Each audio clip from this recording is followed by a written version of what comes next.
episode of the Canadian Immigration Live Q&A. And today we host it together with Alicia. Mark is out of office, and we're holding the fort for Mark. How are you, Alicia? I'm doing all right, Igor.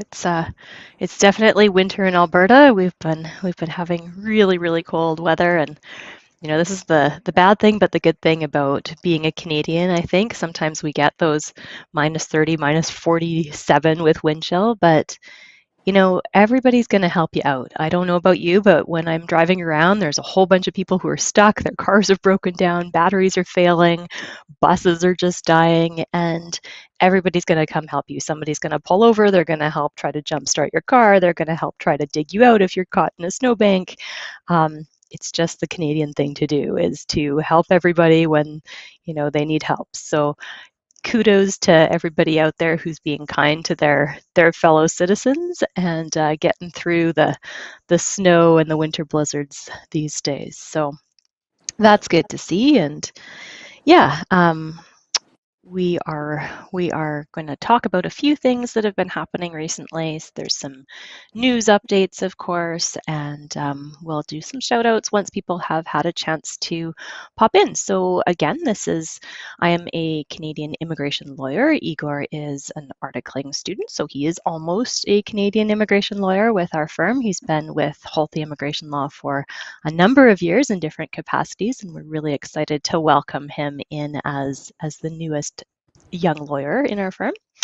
Mark, as Igor said, is away, so he had so condolences to his extended family. So he's away today, and we are going to be answering questions. And as always, we are here to provide information, good quality legal information, but not legal advice, because we're lawyers and we can't provide advice without understanding more about everybody's particular situation, making sure we have identity for who they are and what's going on in their lives, and that we can properly give an analysis of what's happening. So this is for hopefully increasing that level of knowledge about what is happening with immigration law without giving individual specific advice. We are happy to give people individual advice, but please make sure to reach out and book a consultation through our website, which is Holthe Immigration Law. So that said, we can turn to a couple things that have been happening over the holidays. I'm not sure if Mark talked about all of them, but he might have touched on them. There was a Sudanese, maybe Igor, you can pull it up. There was a news release on December 28th, and that was for people affected by the conflict in Sudan. So it is a humanitarian pathway, and hopefully people will be able to benefit from this pathway if in fact they are affected by what is happening in Sudan. So the link is there, you can search for it, Canada to Launch Humanitarian Pathway for People Affected by the Conflict in Sudan. That was released December 28th, so just after Christmas and right before the new year. And that program, yeah, so maybe Igor, did you want to highlight that section? Yeah.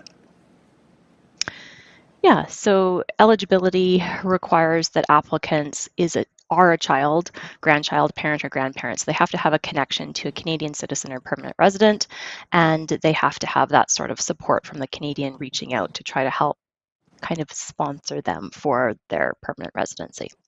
So that is what's happening with that initiative.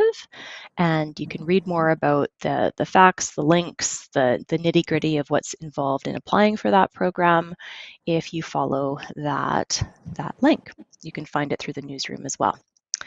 And then the next thing too, so in addition to a more permanent pathway, there are temporary public measures as well to allow people who have Sudanese passports who are in Canada to change conditions or extend their status. Next thing, of course, was the pathway that opened very briefly, and there was only 1,000 spots, so they are probably used up by now. But this is responding to the crisis in Gaza. So there was a temporary pathway. It's very similar to the other one. They have to have a connection to a Canadian. And this one may already be gone. That ship may have sailed because it was so quick and they were only looking at 1,000 applicants. However, if you do follow the link at the very bottom in the background, so this is the temporary public policy itself, but if you follow the link from the newsroom for the crisis, for the crisis in Palestine and Israel, if you happen to be either a Palestinian citizen or an Israeli citizen, you are in Canada and you already have status. So you are either on a valid visitor visa, a work permit, a study permit, and you're in Canada already, then there is a pathway right now. And this one isn't capped by the 1,000 applicants. It's not a permanent resident pathway. It is only a temporary residence extension. But you can apply under this program to extend your temporary status for 3 years if your passport is valid for 3 years.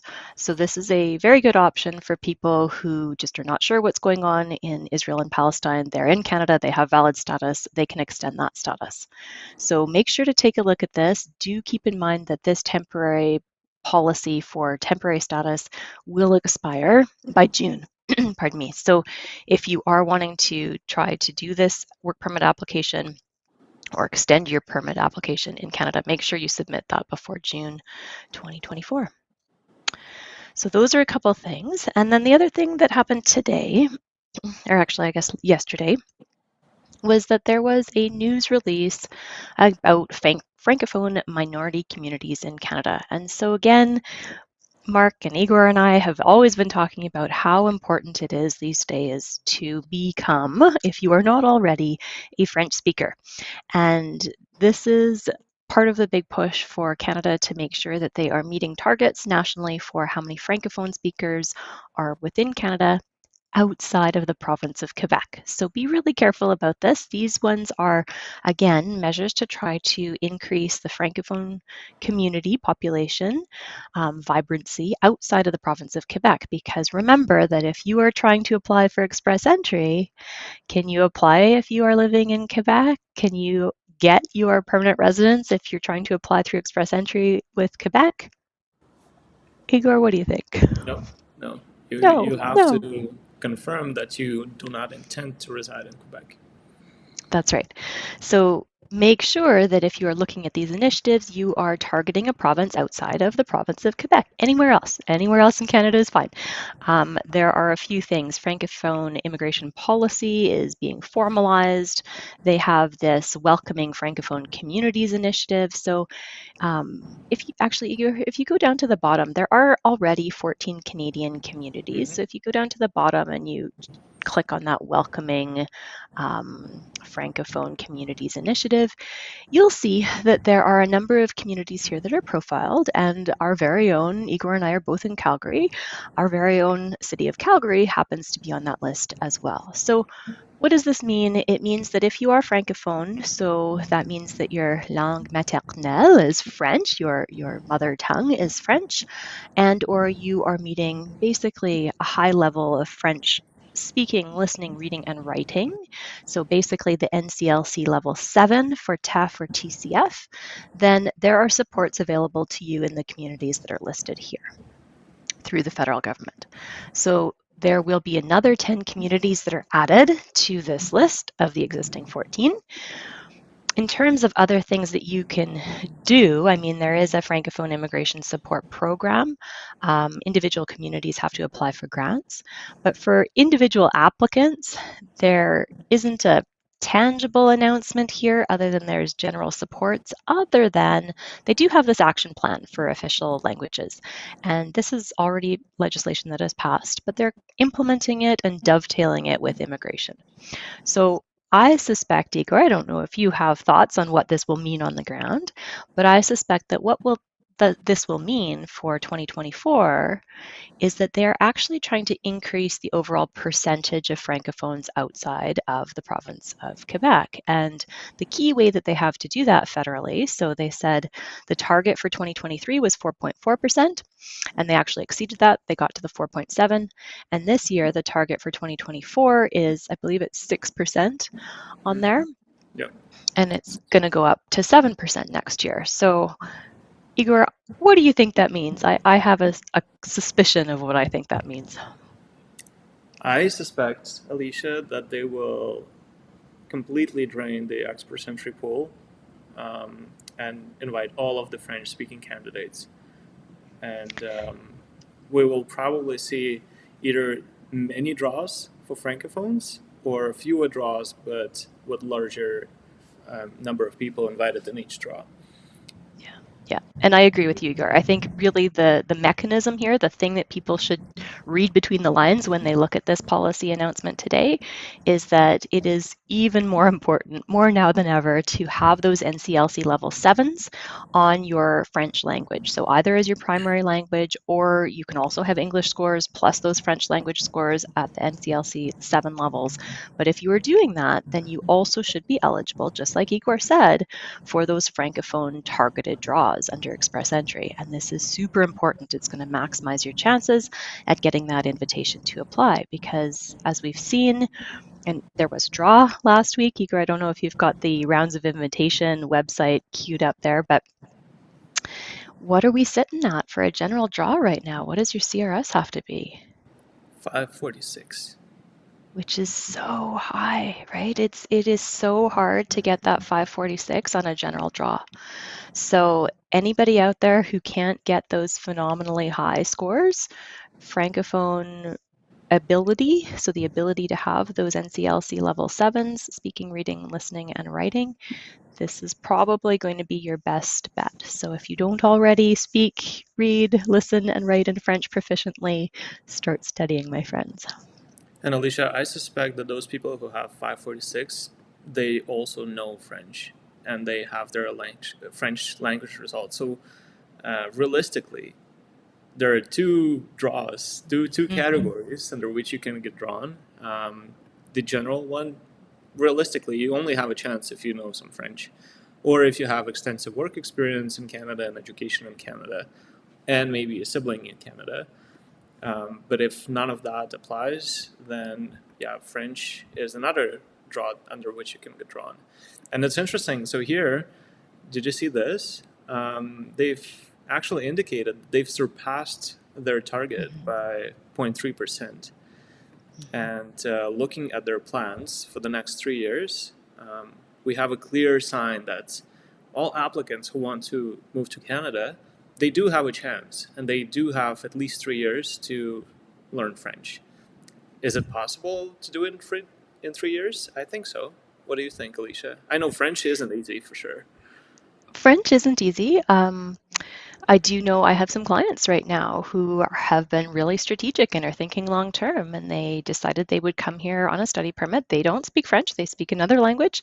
They speak English proficiently as well. And they said, you know what, my best chances for the next 3 years will be to learn French. So they are learning French and they are seriously studying like for 3 or 4 hours every day. And they're going to write those TEF or TCF exams very shortly. So I think it is possible if you are dedicated. Right. And just to remind everyone, recently we had a webinar with Jean, and he's a French language tutor. So I encourage you to go to our YouTube channel and just search through the videos. It was a live video, probably like about 2 months ago.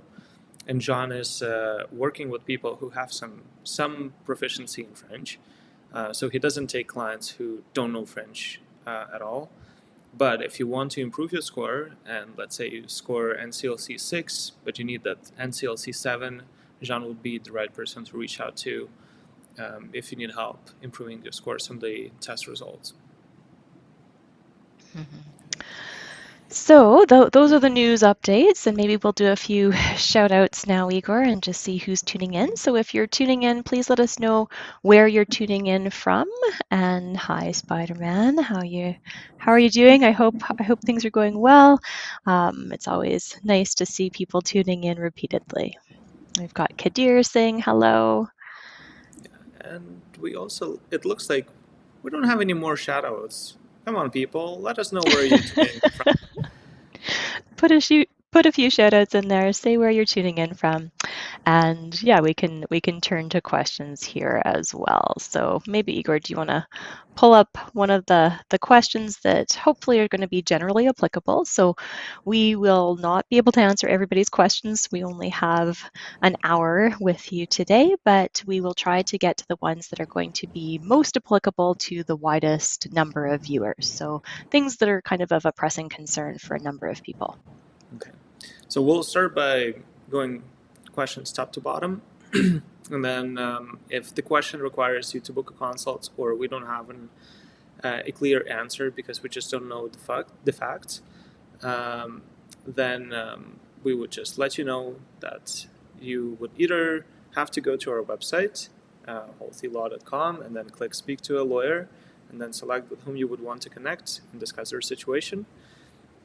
You have a choice of 25-minute consult and a 50-minute consult, and that in that situation, then we can let you know what should be the correct approach to your situation. Sometimes we cannot answer all of these questions because there is just too much context that we need to know about before we provide you with any advice.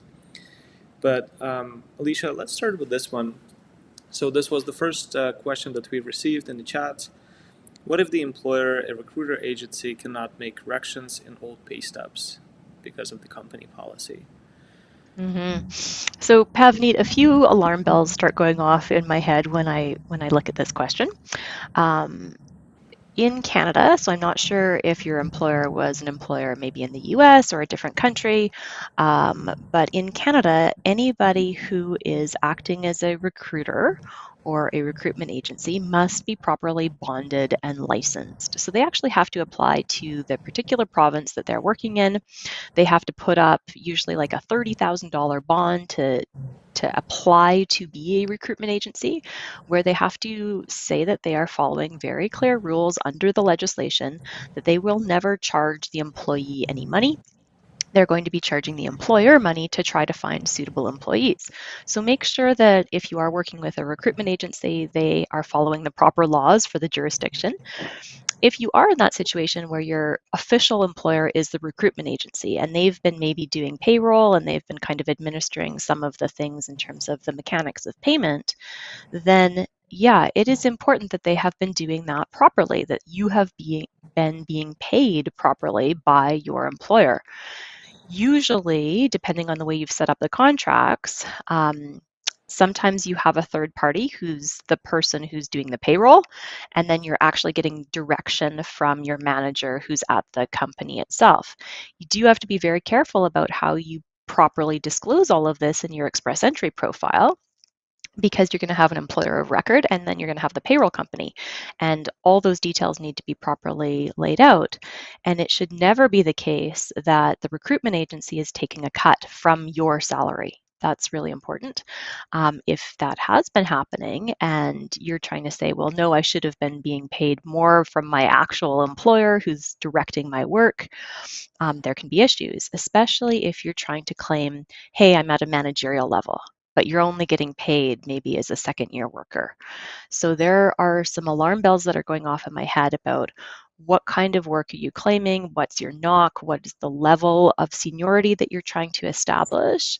And lots of companies won't go back and retroactively change pay stubs because there's a whole bunch of tax rules in terms of what companies have to pay for deductions, Canada Revenue Agency deductions if you're in Canada, or if you're in a local country, what the tax deductions are there.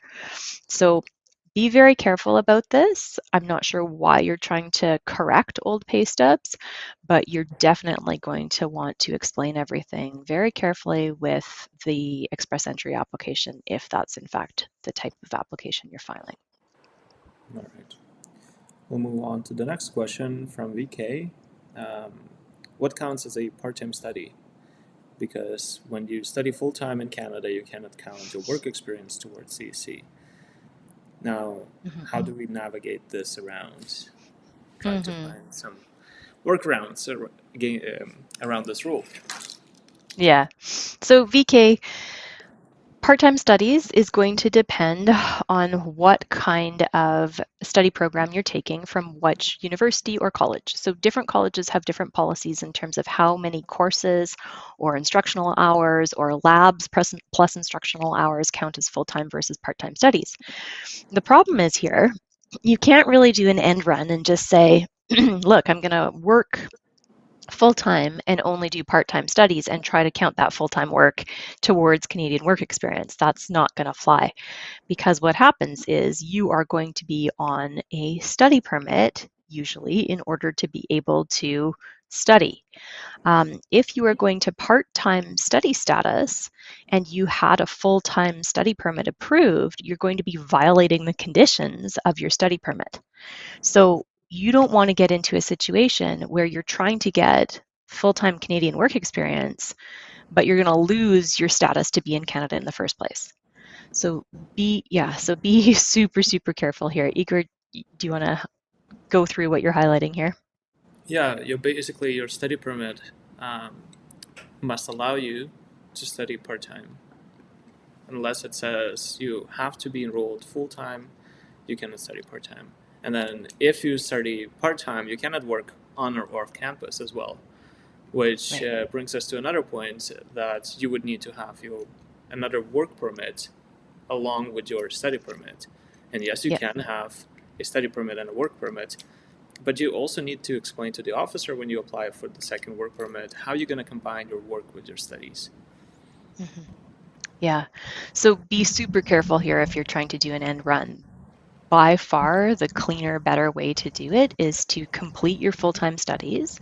If you are a full-time student, you're complying with your study permit conditions, you're taking a full-time course load, and you are doing a program that's going to be eligible for a postgrad work permit at the end of the day, then when you've graduated and you apply for that postgrad work permit, the day that you apply for that postgrad work permit, you are then eligible to work full time and start claiming Canadian work experience points as long as it's a high skilled job. So be very careful if you're trying to find loopholes, because it is very, very easy to contravene the act.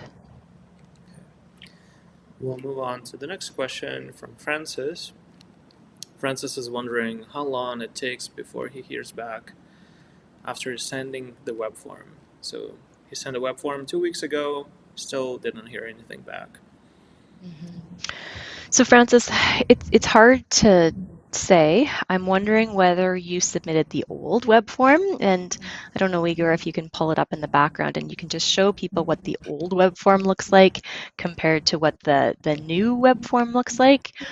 I don't know about you, Igor, but I have not recommended to anybody to file the old web form, because it's like it goes into a vacuum in space. However, the new web form, many clients have been able to get responses within a week. They get at least some sort of communication back from IRCC confirming that they've received that web form, and usually they get some sort of substantive answer within about 2 weeks at the most. So this is the new web form. It's if you search, update, or ask about your application, add a document to your application, or if you look here, this is kind of the root page for the new web form, and it has all these little boxes. Yeah. This is the web form where you're probably going to get better traction. So if you use the old web form, I would recommend that you go to the new web form and resubmit it. And it's interesting, Alicia, I was trying to find RCC web form, and usually I would just type it in a Google, and the first link would lead me to the old web form. If I Yeah, click on okay, yes, it does. there it Okay, is. so Yeah. yeah, the first link, yeah.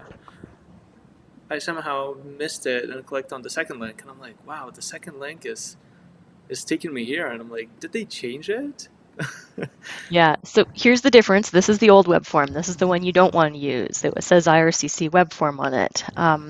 This one, I have not had people have success with this recently. I think IRCC is trying to, or at least answering from the new one, which is the one with all the boxes, and then you're going to pick the box that's most applicable to your situation. So Francis, I would encourage you to go to the new web form and resubmit there if you hadn't in your first web form foray. Yeah.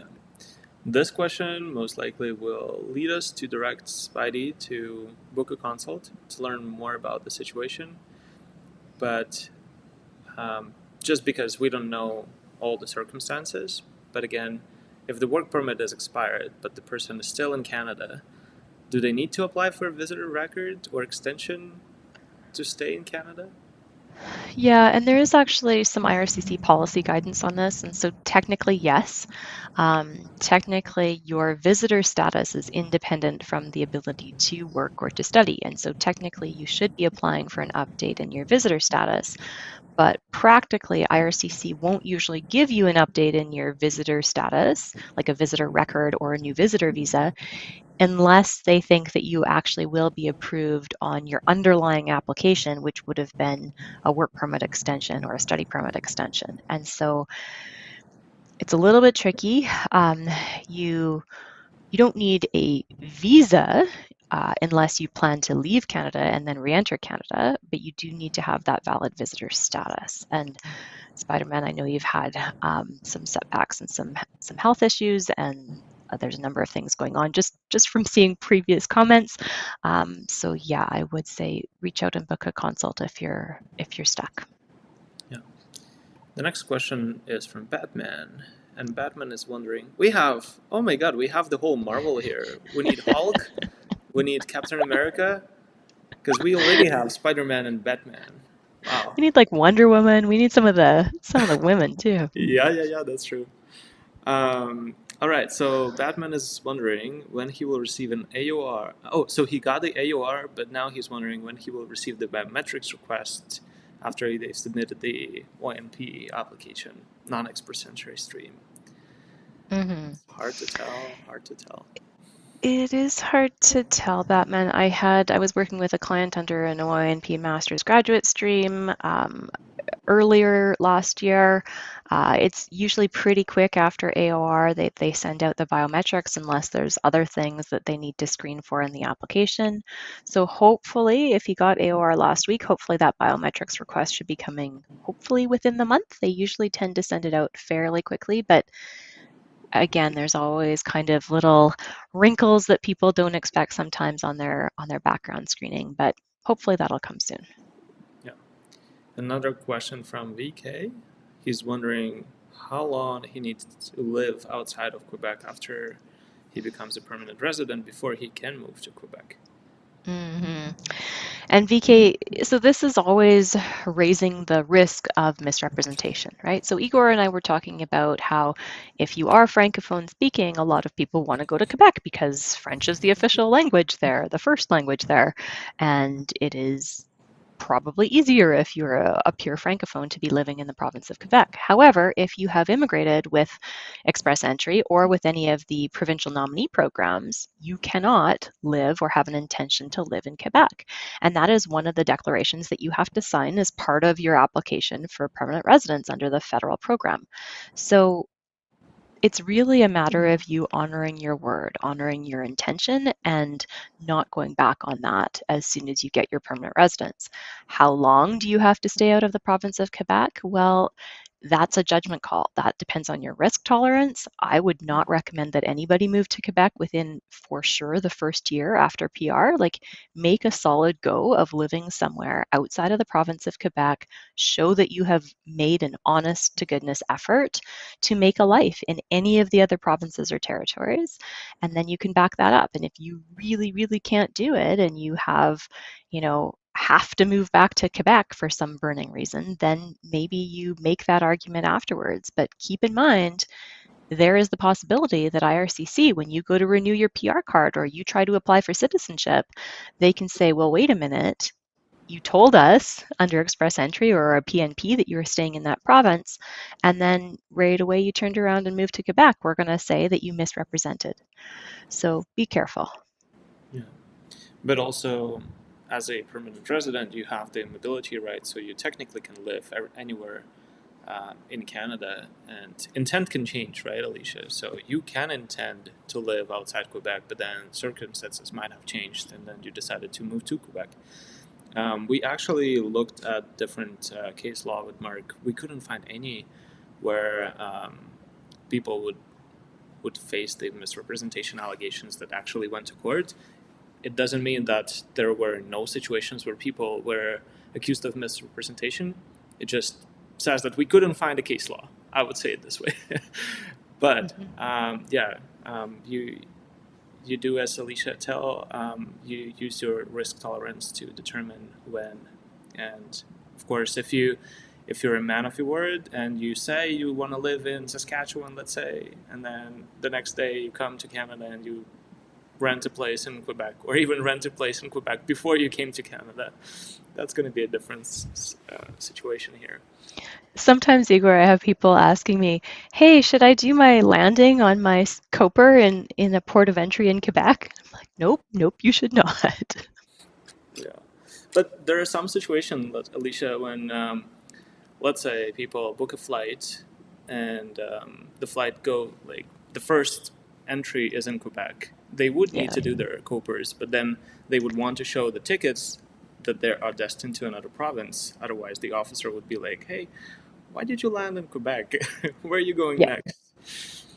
Yeah. So this is exactly why we're not providing advice, we are providing information. So the information is, be aware that this is not going to be a legitimate way to claim your permanent residence under express entry or PNP.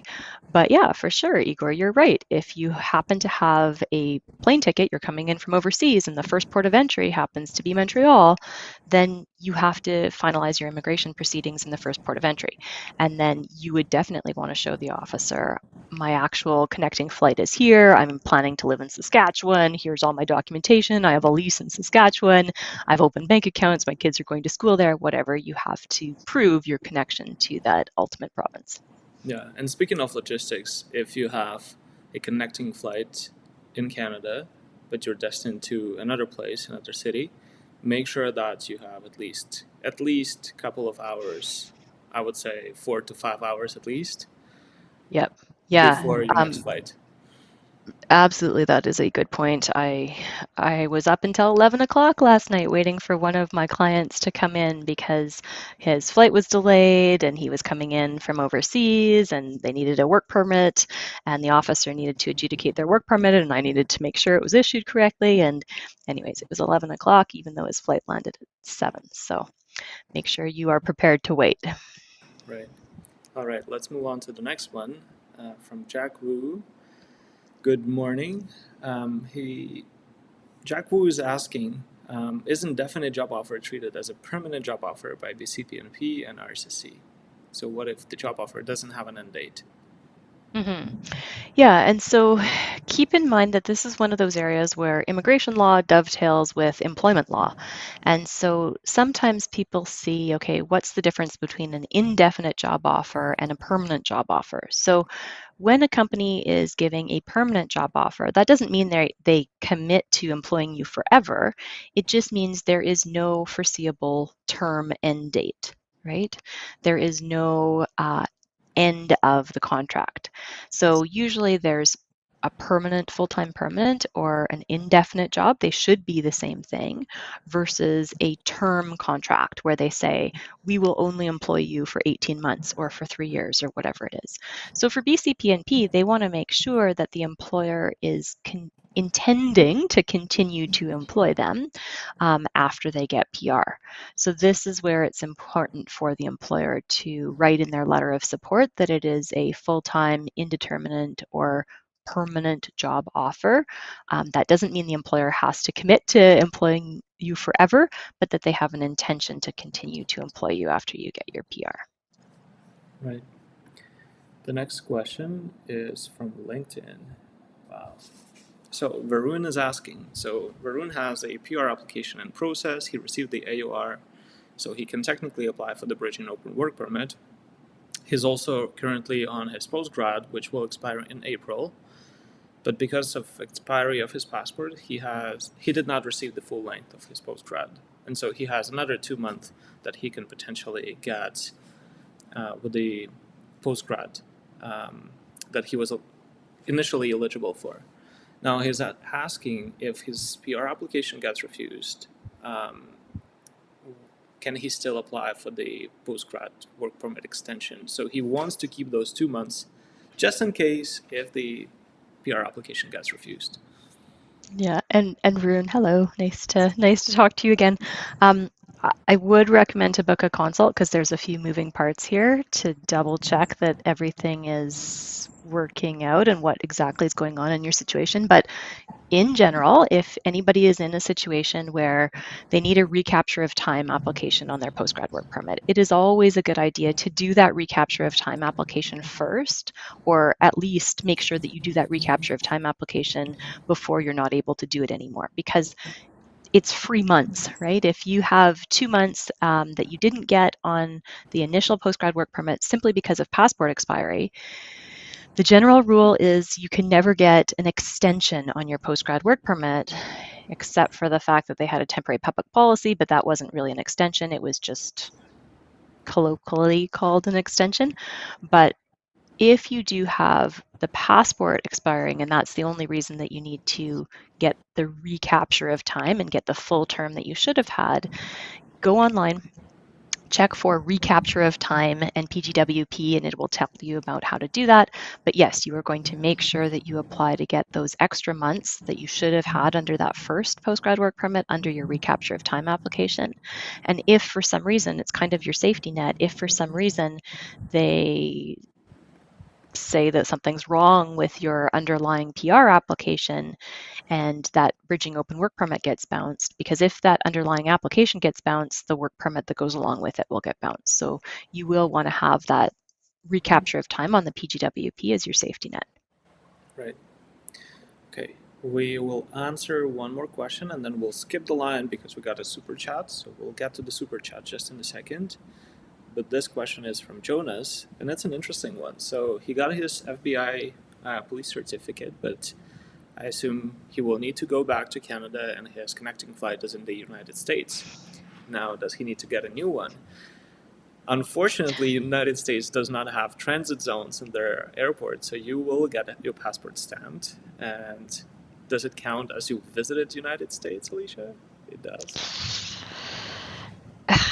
Yeah, Jonas. So take a look at the express entry rules and the public or the policy on police certificates. And I would never want anybody to lose their chance at express entry and an invitation to apply simply because they didn't get an updated police certificate. So be super careful with this. If you do have an entry stamp and your country of residence is the US, then IRCC's policy is that you need to have a police certificate that is up to date. If your country of residence is not the US and you've recently visited and you've visited for more than 6 months within the last year, you need a new police certificate. So be careful with this. When in doubt, I always recommend that you just get an updated FBI certificate. If you are doing the FBI certificates, make sure that you do digital fingerprinting. Make sure that you apply online, because the processing time is like 3 times as fast. So if you do the digital fingerprinting online processing for the FBI police certificate, you're going to get that back usually within hopefully 2 to 3 weeks. So when in doubt, make sure you have an updated police certificate, because it just is heartbreaking when people lose their chance at PR because of a police certificate. Maybe the police certificate is not in color. Maybe there's a stamp on the police certificate that the translator put there that wasn't on the original. Maybe the certified translation wasn't done properly. Just be so careful with police certificates. Yeah, and maybe one tip that I would give, it takes time to get your police certificate processed. So a couple of days before your flight, you can send your documents, and then by the time you pass the United States, your police certificate will get issued when you will be already in Canada, and the date on that certificate will be after you left the United States. That was the strategy that we used with our family members when they had to leave Ukraine. It takes 2 weeks to get a police certificate from the consulate in Ukraine right now, or even more weeks. Like, I don't know, processing times goes on and off. But if you submit your application for the new certificate in advance, by the time you exit the United States, your police certificate will still be in process and you'll get the certificate shortly after you leave the United States. Yeah, absolutely, Igor. And that's what's important. What is important is the date on the police certificate when they issue it. That's what has to be after the date that you last were in the country. Right. Yeah, it's so tricky. Like in European Union, you don't enter the country where you're transiting from. It's so much easier. Yeah. Like, for multiple reasons, I cannot go to the United States for the next couple of years.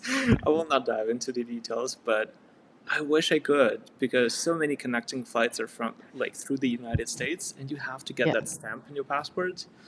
Yeah. Uh, I wish they would have those transit zones, but I think it's after 9/11 that they've um, canceled those transit zones, right? Yeah, and there was actually, I was looking on there was a news article recently about Canada floating the idea and with the US of potentially having Canadian border offices in the US. So right now, Canadian citizens can benefit from pre-clearance if they are going to the US because they can do US customs inside Canada. And so there may be some sort of reciprocal agreement, but they're just floating that idea and they're going to see if that's going to be possible for a number of reasons. Right. All right, as we promised, we're moving to the super chats, and the super chat is a long one and has four parts of the message. But long story short, after the AUR, the applicant changed the legal name, removed my middle name, and kept only first and last name. Now the applicant has a new passport reflecting this change. So should the applicant wait to receive his first PR card before applying to change the name for a new PR card? Or can he send the name change request right away while waiting for his first PR card? And either way, can this trigger RCC to reassess the whole application again, or will they just assess the name change request? Yeah, and maybe Igor, you can pull up IRCC and change of name process. So IRCC does have a formal policy on this, and I've had to look it up for some clients in the past, and it is not as straightforward as one might hope. And so in many circumstances, IRCC will not actually change an official document like a PR card or a COPR. Yeah, they often won't change identity documents unless there was an error that was made by IRCC or by the officer. So if you have changed your name after the document was issued in a valid manner, they usually won't go back and change it. Um, so these are the change of name for reasons other than a clerical or administrative error, and you would have to be able to prove that you're fitting into one of these circumstances. So take a look at this to see whether you can make the pitch. Hopefully, it's not going to be a big issue if you've just removed a middle name. But take a look at this. Maybe Igor, you can go up to the top of the page. Yeah, naming procedures, managing existing records, change of name request. So that's what you can search for, and this should be the page that you can pull up and review. Okay. Let me try to see where it will leave before we move to the super chat. Okay, let's randomly go to the next question. And this one is from Christopher. It's about at the same place where we left off. I'm physically in Canada working for a Canadian employer as well as studying a distance learning master's from a university outside Canada. Can I claim foreign education and work experience points? So physically in Canada, working for a Canadian employer, there should be no issue in terms of you claiming Canadian work experience points because you're checking all the boxes. The only time you cannot claim Canadian work experience points is if you are a full-time study permit status, and that does not sound like what is happening here. You'd have to be on full-time study permit status in Canada, and if you are only doing distance learning from a university outside of Canada, that I presume doesn't require a study permit for you to be doing so, and it's all legit outside of Canada, and you have, you're going to graduate and you're going to get that credential and you're going to get that credential assessment. So make sure that if it is any sort of college or university outside of Canada, you have to go and do that education credential assessment. So WES or IQAS or any of the other ones that are listed can do that. And as long as that's going to equate to something that's going to be able to give you relevant points for your express entry application, it should be okay to claim that foreign education, but you will have to be careful in your express entry profile to show where you were physically resident. So make sure that you are doing a letter of explanation if and when you get your ITA to say, look, I was physically present in Canada. This is why I'm claiming the Canadian work experience points. I was also studying remotely. Here's my ECA to back up my foreign education credential, and I was not physically present there. If you had to travel back and forth, you're going to make sure to put all of that in your travel history as well. Right. We'll move on to the next couple of questions that will require that the people reach out for the consult so that we can learn more about their situation before we tell them what is the appropriate pathway for them. But this person is working for a Canadian employer in Ontario, NUC 1 year on a postgrad work permit, but paid less than Ontario wage rate. And then what LMIA should the person apply for? The LMIA is applied for by the employer, not by the employee. But what you can do, you can get together with your employer and reach out to speak with us, and then we can discuss all the options available to you. So Phoenix, be really careful. A lot of people are in this situation as their postgrad work permit is expiring. Unfortunately, you're on a 1-year postgrad work permit, which doesn't give you a lot of time, right? We always, if possible, say whenever you can, you apply for that 2-year program of studies that's going to be PGWP eligible. And if it is, then instead of getting a 2-year work permit, you get that bonus 1 year. So if you have a 2-year postgrad work permit eligible program, you get the 3 years postgrad work permit, and that gives you a whole bunch more time to be able to gather your Canadian work experience to qualify for that 1 year. If you were only able to get 1 year of studies and a 1-year PGWP, the clock is really running and you don't have a lot of time. So the employer then would have to start advertising and recruiting very soon. But of course, an employer cannot advertise and recruit on a LMIA if they are offering anything less than the median wage rate for that NOC for the location of work. And so it's very important that your employer is on board, that they understand that they are really going to need to step up. And at a minimum, they have to advertise at the median wage rate. So those are all things to keep in mind. But yes, we work with employers and employees all the time when they are looking at doing LMIAs. So please reach out, have your employer book a consult, and we can talk to them. Yeah. And very similar advice would go to Michael, who's asking if there is a pathway or option or opportunity to change status from visitor's visa if they have a new baby who was born in Canada. Really depends on your situation, right? Yeah, so Michael, I mean, just because you have a Canadian-born child does not give the parents the ability to claim status simply because the baby was born in Canada. A baby born in Canada will be a Canadian citizen, but in order for the parents to stay in Canada, they have to have a valid application, they have to have a valid work permit or study permit or visitor visa, or have some sort of permanent residence application. So be careful with that. You're going to want to make sure that you have canvassed all your options for whether usually the best way is to try to find an employer who will support you with an LMIA. Once the employer has that LMIA, you do an application to get a closed, so employer-specific work permit. Right. This question is from Arsoy Dedam, and he's asking, if I do my master's degree, will I have more chances to be selected in express entry? I have high IELTS score and TEF, French language test, and 13 years of experience in HR. Igor, do you want to go through kind of a little bit of a point scenario here? So one of the key things that jumps out at me is if you've got 13 years of experience in HR, that's fantastic. You're maximizing hopefully your points for probably foreign work experience. But of course, if you've got 13 years of experience, then you're losing points on age. So master's degrees are sometimes ways that people are looking to try to get that study permit application in Canada, to try to get the points for a Canadian education credential, hopefully get that postgrad work permit, which will then give them a chance at getting Canadian work experience too. But Igor, do you want to add anything to that? Yes. So let me just share my screen. So There are two pages that I would direct you to go to. First is the comprehensive ranking system criteria, which gives you the breakdown of all the points that you can get.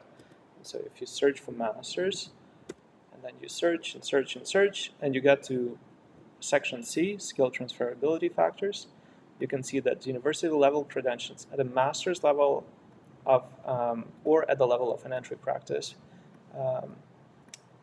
at skill level A, you can get, and if you have good official language proficiency, so the combination of language proficiency with masters, you get an extra 25 points.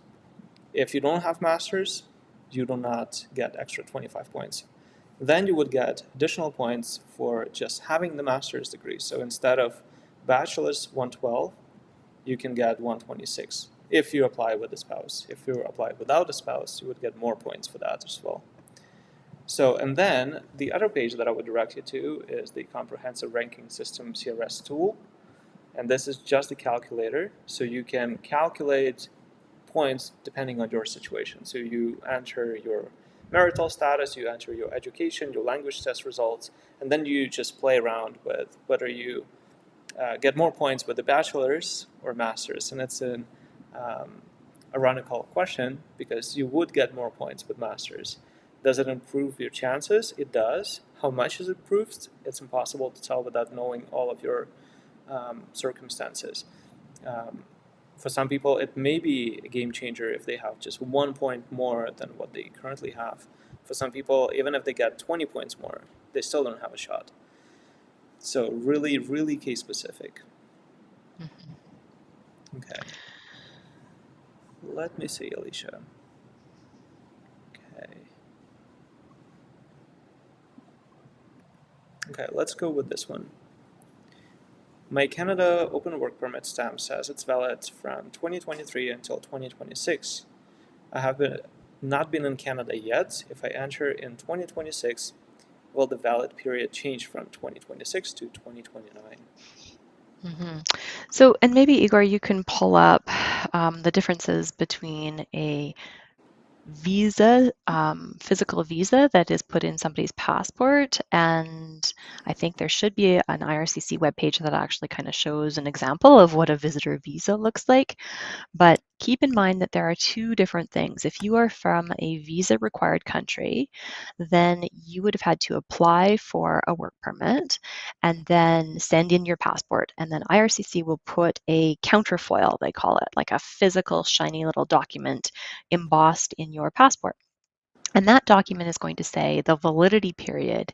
And that means when you have to actually arrive inside of Canada before. So if it's going to expire in 2026, you've got to check exactly what date and make sure that you have come to Canada on that work permit visa before it expires. And when you're at the port of entry, when you're either at the airport or the land border crossing, that is when you're going to actually ask for that document to be issued. So let's say it's 2024 right now. Let's say you wait until June of 2024. And then you show up at the border and you ask for the officer to issue you your work permit. You will have to make sure that all the reasons why you are eligible for that open work permit in the first place still apply.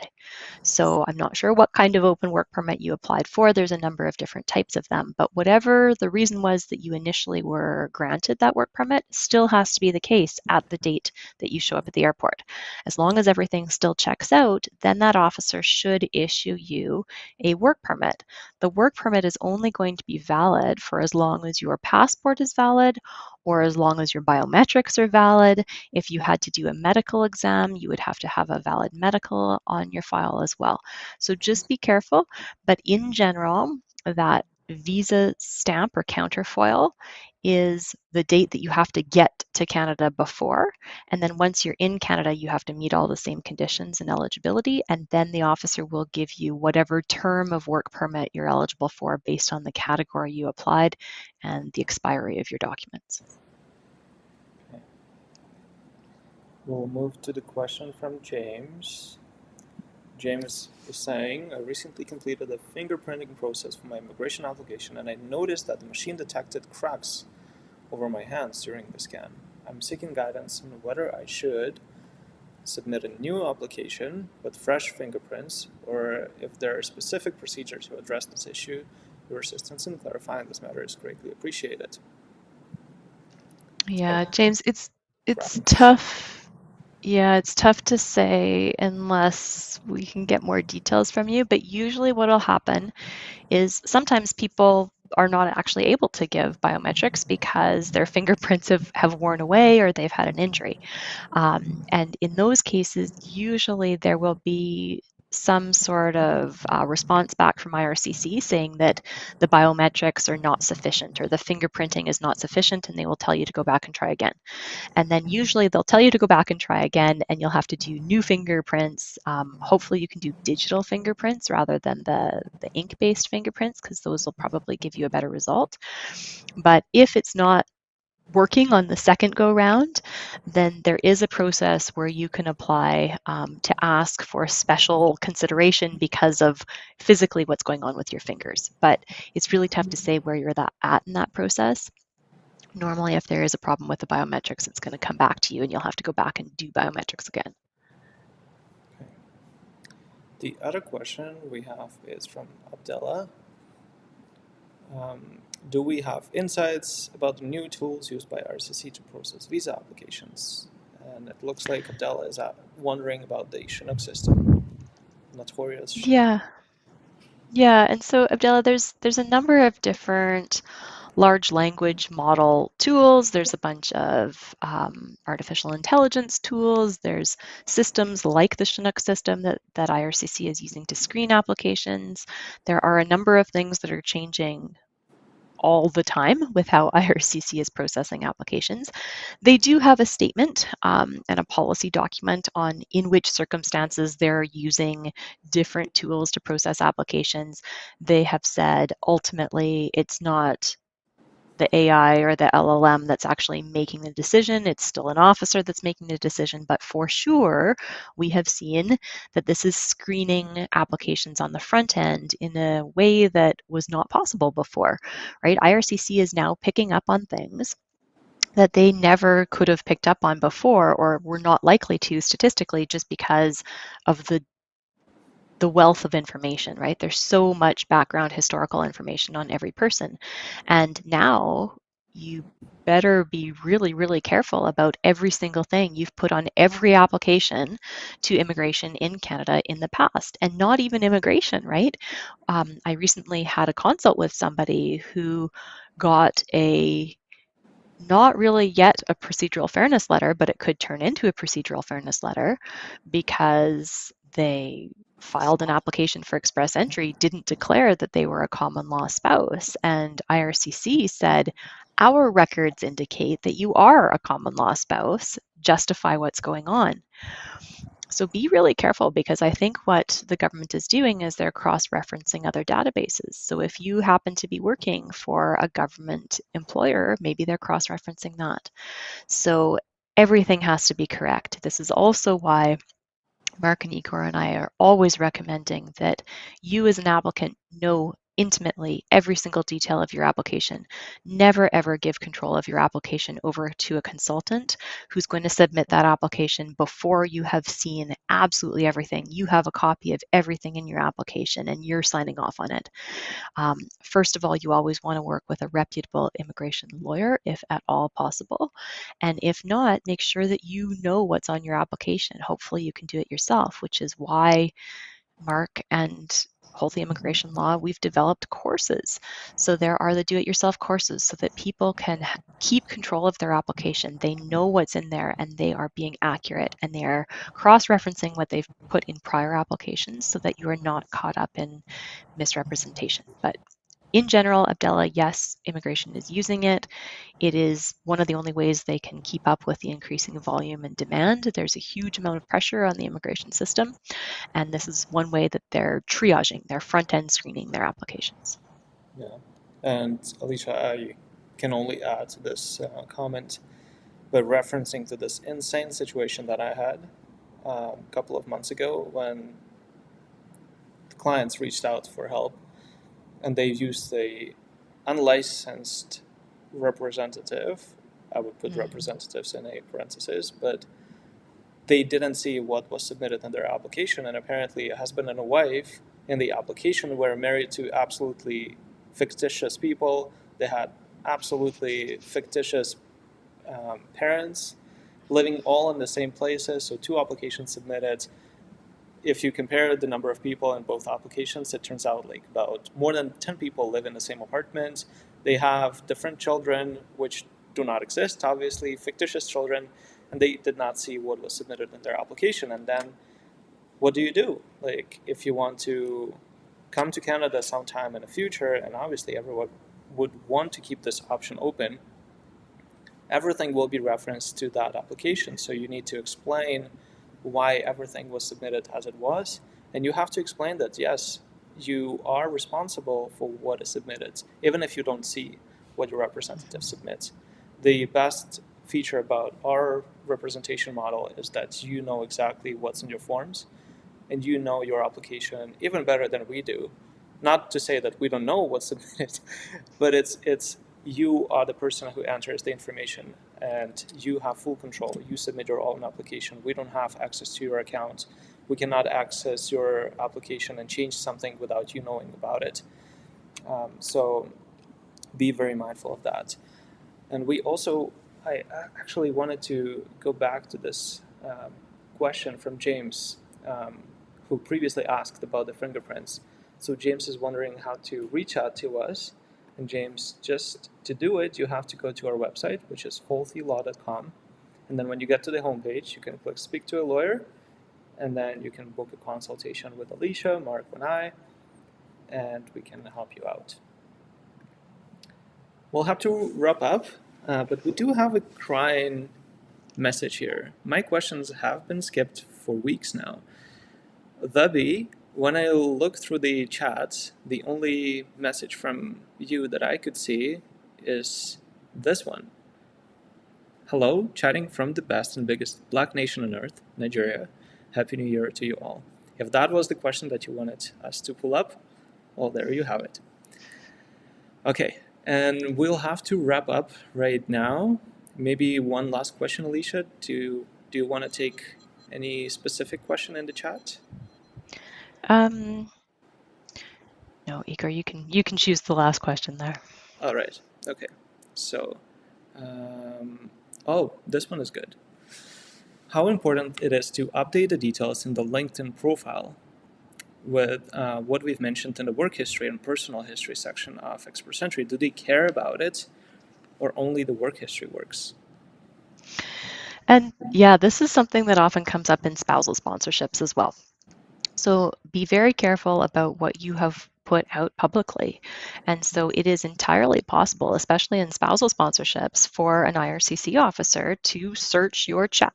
They are able to search your Instagrams, your LinkedIn, your Facebook posts, your whatever other social media you have used. An IRCC officer could be reviewing, or maybe it's front-end screening if they do a name search and they look through your online history. So be very careful. If you are talking about Express Entry, you have a work history that you've listed for points in your Express Entry profile. If it is not matching what's on your LinkedIn profile, you're going to need to explain that, or make sure that you've updated your LinkedIn so it's current and accurate. So make sure that everything is internally consistent. If you have social media, make sure it's accurate, because once it's out there, some of that stuff you can't ever have disappear. So be honest, be complete, be correct. Yeah. The best and the worst thing about internet is it remembers everything, and so you have to be mindful as to what you put out. All right, so this wraps it up, and it was a good, very productive live Q&A. I hope that we addressed most of the questions that were left in the chat, and that we didn't offend anyone by skipping their questions. If you need help, again, go to our website, holthelaw.com, and then please click on Speak to a Lawyer, and then we'll be happy to chat with you. Otherwise, we'll see you next Wednesday. Okay. Thanks so much, Igor.